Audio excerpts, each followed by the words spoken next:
It's called a bioprinter because the purpose of the machine is to print living cells to do better research on living cells or tissues or how they behave.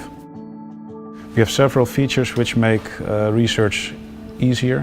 One of them is, for instance, intuitive user interface. We are able to cool and heat up the syringes. We use an open syringe system. We have several automated features. For instance, automatic bed leveling, automatic syringe calibration. We have empty syringe detection. You can use several kind of petri dishes with the same heated bed of the same bed setup. The bioprinter can print any gel-like substances which fit into a 5 milliliter syringe.